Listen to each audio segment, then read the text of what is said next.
It isn't, your purpose isn't to try to be loving. Your purpose is to be love, and only have that to give away. Well, but there's one other ingredient, and it's really crucial. Forgiveness is the vital ingredient on the path of enlightenment. And if you don't know how to do it, then practice sending out love. Take the person or the people that you're having conflict with, any place in your life, send them something. You don't have to even do it physically. Just send them something that comes from inside. And what's inside is how you choose to think. And if you can make that love and do that, and that is to me the test. Not whether you can love someone when they smell good, when they do everything that you're supposed to, but whether you can love someone who has sent you hate or anguish in your life and send it back. You don't have to forget. You don't have to go back. But you got to get it out of you because it is blocking you and holding you back. Living the Tao Te Ching, this 2,600-year-old, some people call it the greatest, the wisest book ever written. It speaks so much about relationships. Tao, the word Tao, means the great way. It's really just another synonym for God, or source, or spirit, or that which is the all-creating. And one of the things that it says that was really helpful to me, probably the most helpful thing in it, was that whenever you have a conflict of any kind in any relationship, whenever you have a conflict, that the person who is willing to be of Tao, of God, of Source, is the one who will practice forgiveness, or will go to the person that they have a conflict with and bring love to it, instead of the freeze out, instead of the anger, instead of the hatred, instead of the revenge, instead of so many of the things that we do when we have conflicts in our lives. We just don't talk to that person. Like, I'm not talking to that. I'm not talking to him. He's going to call me because I called the last time. And but the person who lives the Tao life, the life of a higher consciousness, is the person who says, "I end all conflicts on love," which is where we all come from. We come from a source that is love. So for me, that has been just so useful. I have 8 children, and that's been just extraordinarily helpful for me to be in a relationship where I can always be of love, where I can just, and so then you don't even, conflicts become something that are no longer present, because conflict requires two-ness. In order to have a conflict, you have to have two different opinions or whatever. But if you live in oneness, if you really see yourself in everyone else, see yourself in all the things, including the plants, including the animals, and including all beings and so on. If you just suspend this ego part of you and just see yourself in that other person, then your arguments are really with yourself. And your hatreds are really about yourself. And you begin to really see that I don't have to project anything onto anyone else that isn't what I choose to be. And the idea of allowing is that you start to see that, you start to look at the world not the way you want it to be. This is the shift in our subconscious mind training that we have to go through. We have to get out of this mindset that the world ought to be the way I want it to be, and things ought to be going the way I think that they should be going, and that there should be nothing bad happens, and all of this kinds of stuff that we fill our inner world with, and talk about how terrible this is and that is and so on, when in fact the world is just the way it is. And when you can align yourself with that awareness that yes, you can do things to improve it and so on, but not by judging it, and not by saying that it shouldn't be this way. I've given the example many times of my friend Ram Dass, who, when we were talking about starvation, and it was when I was working for the Hunger Project to try to end hunger by the beginning of this century. This was back in the 1980s. And Ram Dass said to me many years ago that starvation, in different parts of the world, is part of the perfection of the universe. You've got to understand that. As hard as that is to grasp, And I paused and thought about that, and my original reaction is, how can you say such a thing? How can we accept the idea that some people have got to starve to death in a world where there's plenty of food and the technology to be able to grow it and so on is all here? How can you say that? But then he concluded his remark to me. He said, so starvation is a part of the perfection of the world, but so is your desire to end it. That's part of the perfection of the world. And so it's like and so where you put your attention is not on what you don't want, because if what you think about is what expands, and if you put your attention on the things that you don't like and that you don't want, then you just multiply the amount of negativity and the amount of what you don't want. You become a part of the very thing that you are trying to eradicate. All of us are on our own paths, doing exactly what we know to do at the moment, given the conditions of our lives. This means that we get past the idea of blame and fault-finding and begin to know that just because we are on one path and someone else is on a different one doesn't make anybody wrong. The measure of your life will not be in what you accumulate, but in what you give away. The secret of abundance is to stop focusing on what you do not have and shift your consciousness to an appreciation for all that you are and all that you do have. Practice being in the world, but not of the world. Learn to ignore how things outside of you are going and know that higher awareness is truly a disappearing act.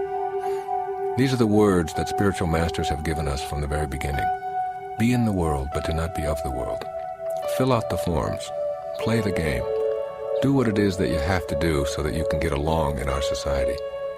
But be in a transcendent space in your life. Know that you are a spiritual being, formless, boundaryless, who doesn't have to play the game inside. And that means to be in the world, of course, but to be of the world is something you don't have to choose. Send out love and harmony. Put your mind and body in a peaceful place, and then allow the universe to work in the perfect way that it knows how. I don't have to be directed by anything outside of myself. God is within me, and the infinite and divine power that gives me sustenance as a human being is always there. You can never get enough of what you don't want. And anybody who's ever been an addict of any kind, or been struggling in any relationship, or has been looking for something outside of themselves knows the thing that you despise the most, that substance, that booze, that needful relationship, you can never get enough of what you don't want. You can't go around being what everybody expects you to be, living your life through other people's rules, and be happy and have inner peace. The only antidote to anger is to eliminate the internal sentences, "If only you were more like me," and "If only the world were not the way it is." Everything in your life is a miracle to be cherished. A grain of sand, a bee on a flower, a sailboat, a cup of coffee, a wet diaper, a caterpillar, all miracles. When you learn to view life and everything in it as a miracle, you soon see that complaining is a waste of the miracle that you are. Just because a person is young or small does not make him or her incomplete.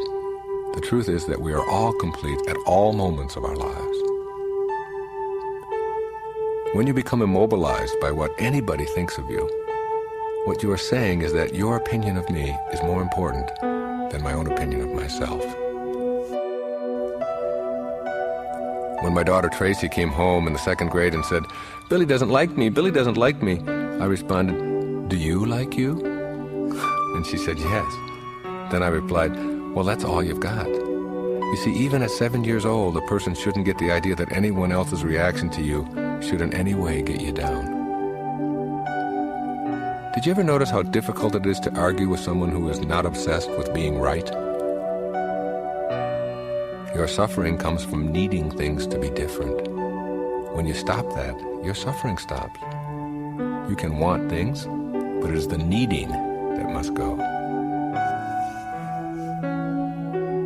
Life is an attitude. It's what you choose to believe, always. You can come to a beautiful temple every Sunday and you can practice all kinds of Bible things and you can label yourself with the most fantastic tags that you can come up with, but you won't find your heart in a temple if you don't have a temple in your heart. In Everyday Wisdom, this little book of quotes, my favorite quote in there is this whole idea that if you really want to improve the quality of your relationships, whatever you pay to get in here tonight, just this one little sentence will really dramatically alter your relationships. And I'm not just talking about the person that you live with. I'm talking about people that you meet on the street, people that you work with, people that wait on you in restaurants, whomever they are.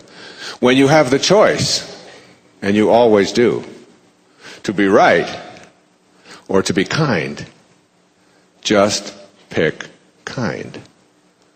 It's a whole new paradigm. I no longer have to be right. Whew. Now there is a shift in awareness that will lead you to higher consciousness. Someone says, you really are an asshole. And you say, I appreciate you pointing that out. You know, I really do behave like a jerk a lot. And having someone to point it out to me really probably will help me to transcend that. It's very nice of you. It's very... The subtitle of my new book is called Making the Decision to be Free. Making the decision to be free. Now, freedom, the best definition I ever heard of freedom was offered by Florinda Donner in a wonderful book called Being in Dreaming.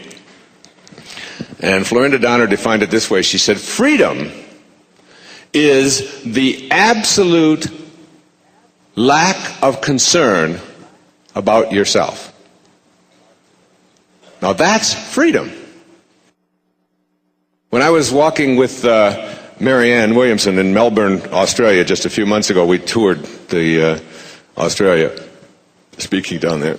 And we went for a walk one day. My oldest daughter, was babysitting her little girl, Emma. And we went for a walk for about 2-3 hours, just talking about the tour and what we were going to do on the programs and all of that. And she said to me, out of nowhere, she said, come on, Wayne. She said, tell me, do you have any secret desires? Just like... Now, there was a time when someone asked me that question in a park, you know, a woman, I would have come up with sort of a crass remark. But I said, yes, I do have secret desires. She said, what is it? I said, I would like to disappear and still be here. And I remember reading in some of Castaneda's later works saying that freedom is really a disappearing act. It's like you have to learn how to disappear your ego. And the absolute lack of concern about yourself and how things affect you and how self-absorbed you are and how important you are and their need to be right all the time and all of that. This is all stuff that is part of a paradigm that we have been taught because we believe in this, ego, which stands for edging God out. Our ego is the part of us that is our false self. And I say that without qualification. It is the part of us that would have us believe that we are separate from, that we are more important than, that we are special. And all of the stuff that you see going on out there, judging it is not important. In fact, when you judge another person or judge something else, you don't define it. You define yourself as someone who needs to judge. You can't define me by calling me a jerk or a fool. You only define yourself. It's like if you could spend an hour a day in meditation. The great French philosopher and scientist Pascal said that all of man's troubles stem from his inability to sit quietly in a room alone. You sit quietly in a room alone and go within and discover that higher consciousness, whatever you want to call it, whether you call it God or soul or spirit or or Louise. It doesn't make any difference what you label it. If you go within and discover that, and spend time each day inside of yourself, just peacefully being there and asking the questions, how may I serve? And what is my purpose? And what can I do to make this life a better one? And how can I serve people rather than be victimized by them or victimizing anybody else? You find that developing that kind of a quiet, peaceful, serene mind is something that will allow you to process the whole world in a more peaceful way. And when you get to that point where you are aligning yourself spiritually, or you are aligning yourself with the invisible part of your humanity, the part that defies form, that doesn't begin and doesn't end, when you align yourself there, and that becomes your first priority, you start noticing that you don't get victimized as much. That as I am more peaceful and I send out more harmony and more love and more forgiveness and more kindness and more of all the things I've been talking about on this tape, if you send that out more, that's what you get back. If you send out hostility and pain and suffering and anger and wanting to make other people wrong and wanting to prove yourself all the time, if you send out that kind of energy from yourself, that's exactly what you're going to get back. Send out love, you'll get back love.